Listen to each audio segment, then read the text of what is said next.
ఒక నెల రోజులుగా టీవీ ఛానల్స్, సోషల్ మీడియా ఇలా ఏది ఓపెన్ చేసినా హీరో రాజ్ తరుణ్ వివాదమే కనిపిస్తుంది. రాజ్ తరుణ్ తనని మోసం చేశాడంటూ తన మాజీ లవర్ లావణ్య పోలీసులకు ఫిర్యాదు చేయటం, దీనిపై యూట్యూబ్ ఛానల్స్ డైలీ సీరియల్లా డిబేట్లు పెట్టడం, ఎక్కడ చూసినా ఇదే రచ్చ. ఇక ఈ ఇష్యూతో వచ్చిన పబ్లిసిటీని గట్టిగానే వాడేస్తున్నాడు రాజ్ తరుణ్. తాజాగా మరోసారి అదే పని చేశాడు. ఒక చిన్న సినిమా జనాల్లోకి వెళ్లటం అంటే అంత ఈజీ కాదు. పెద్ద హీరోల సినిమాలైతే ప్రమోషన్స్ చేసినా చేయకపోయినా థియేటర్లకి జనాలు వస్తారు.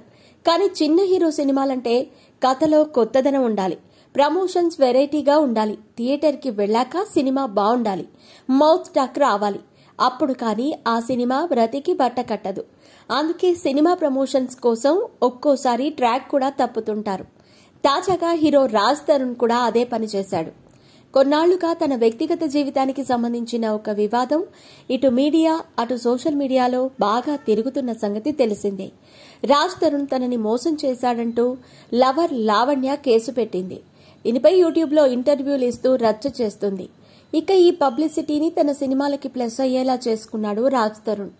అందుకే మొన్న మధ్య ఒక వారంలోనే 2 చిత్రాలను రిలీజ్ చేసేశాడు. ఇక ఇప్పుడు కొత్త సినిమా ప్రమోషన్స్ కోసం లావణ్య ఇష్యూను మళ్లీ వాడేసుకున్నాడు. తాజాగా ఓ అమ్మాయి ముసుగు వేసుకుని సోషల్ మీడియాలో రాజ్ తరుణ్ పై ఆరోపణలు చేస్తున్న వీడియో ఒకటి వైరల్ అవుతోంది. నా పేరు సంయుక్త. గత నెల రోజుల నుంచి ఓ హీరో గురించి మనం బాగా వింటున్నాం కదండి. నిజం చెప్పాలంటే అతనికి అసలు మ్యాటరే లేదండి. అలాంటి మనిషి ఇవన్నీ చేశాడంటే నాకు నవ్వొచ్చింది. ఎందుకంటే 1 ఏడాదిగా నా ఫ్రెండ్ ఒక అమ్మాయితో అతను రిలేషన్లో ఉన్నాడండి. వాళ్ళిద్దరూ కలిసి ఉండటమేమో కానీ ఆ పిల్ల రోజు నాకు ఫోన్ చేసి ఒకటే ఏడుపు. వీళ్ళిద్దరూ ఒకటే బెడ్లో పడుకుంటారట. ఇతను మాత్రం ఇంకో పక్కకి తిరిగి పడుకుంటాడట. ఈ అమ్మాయి ఒకవేళ దగ్గరికి వెళ్ళినా దూరం వెళ్ళిపోతాడట. విన్నానండి నేను. ఆ అమ్మాయి ఆడిని తీసుకురా వీడిని తీసుకురా అని చెప్తా ఉంటది. ఈ మనిషి పక్కనే ఉన్నా సరే ఆ అమ్మాయి వాడిని తీసుకురా వీడిని తీసుకురా అంటుందంటేనే మనం అర్థం చేసుకోవాలి కదండి అతనికి ఏమీ లేదని. 27 ఏళ్లకి పెళ్లి చేసుకుంటా అన్నాడా? ఇప్పుడు 30 వచ్చాయి. అయినా సరే పెళ్లి చేసుకోలేదు. ఇంకో 10 ఏళ్లైనా సరే చేసుకోడు. ఎందుకంటే అక్కడ ఏమీ లేదు. సినిమాలు మాత్రం బానే చేసుకుంటాడు.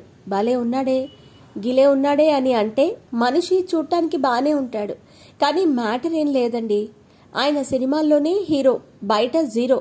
త్వరలోనే విత్ ప్రూఫ్స్ అన్నీ చూపించి మాట్లాడతానంటూ ఈ వీడియోలో చెప్పింది. ఇది చూసిన చాలా మంది ఇదేం ట్విస్ట్ నాయనా అంటూ కామెంట్లు పెడుతున్నారు. కానీ ఇది రాజ్ తరుణ్ కొత్త సినిమా భలే ఉన్నాడేకి సంబంధించిన ప్రమోషనల్ స్టంట్ అన్నమాట.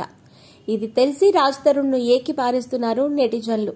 పబ్లిసిటీ కోసం మరీ ఇంత దిగజారాలా అంటూ కామెంట్లు పెడుతున్నారు.